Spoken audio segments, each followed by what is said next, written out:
মহামান্য আদালত, এই কাঠগড়ায় দাঁড়িয়ে থাকা অসহায়ের মতো দেখতে এই পান সুপারি মানুষের সুন্দর দাঁতগুলোকে ধ্বংস করে দেয় এবং তাদের লিভারকে আস্তে আস্তে নষ্ট করে দেয়, এবং পান ও সুপারি খাওয়ার জন্য মানুষদেরকে এমন ভাবে পাগল করে দেয় যেন মানুষ পান ও সুপারি ছাড়া কিছুই না বুঝে। মহামান্য আদালত, তাই আমি চাই এদেরকে বাংলাদেশ থেকে ভ্যান করে দেওয়া হোক। Order, order, order! সমস্ত সাক্ষ্য প্রমাণের উপর ভিত্তি করে এই আদালত পান ও সুপারিকে বাংলাদেশ থেকে ব্যান করে দেওয়া হলো। মহামান্য আদালত, কাঠগড়ায় ঝুলন্ত এই আসামি কোনো সাধারণ প্রাণী নয়, এ হলো আন্তর্জাতিক মানের সাইকোপ্যাথ, সাংবাদিক টিকটিকি। কাল রাতে আমার বউ যখন রেগে মেগে আমাকে বলছিল তুমি একটা পাষাণ, সারা রাত পানিতে ভিজিয়ে রাখলেও তোমার মন গলে না, তখন এই ফাজিল দেয়ালের চিপা থেকে বলে ওঠে ঠিক ঠিক ঠিক। ব্যাস, সাথে সাথে বউ আমাকে প্রেসার কুকার থেকে লাথি মেরে বের করে দিল। আমার সুখের সংসারটা এই স্যাডিস্ট একাই শেষ করেছে।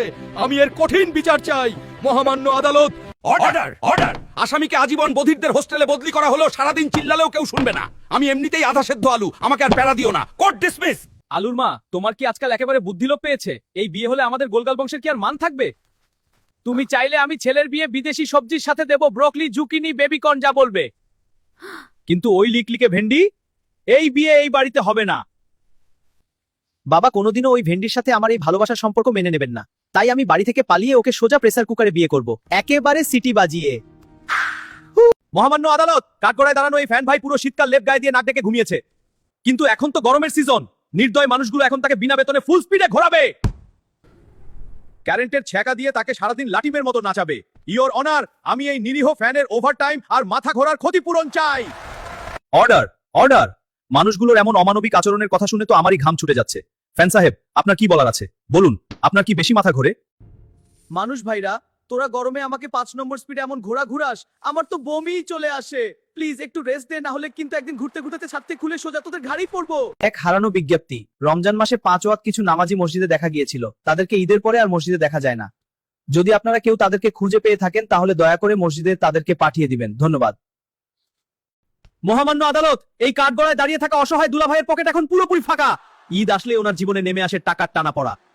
শিয়ালিকারা ওনাকে দেখলেই যেন জ্যান্ত ব্যাংক মনে করে। তারা এসে ঘিরে ধরে বলে, দুলাভাই বাজেট বাড়ান, মোটা অঙ্কের টাকা বের করেন, নয়তো আপার কাছে আপনার সব গোপন কথা ফাঁস করে দিব। এই টাকার অত্যাচারে দুলাভাই এখন দিশেহারা। তাই মহামান্য আদালত, আমি এই পকেট খালি হওয়া দুলাভাইয়ের জন্য ন্যায় বিচার চাচ্ছি।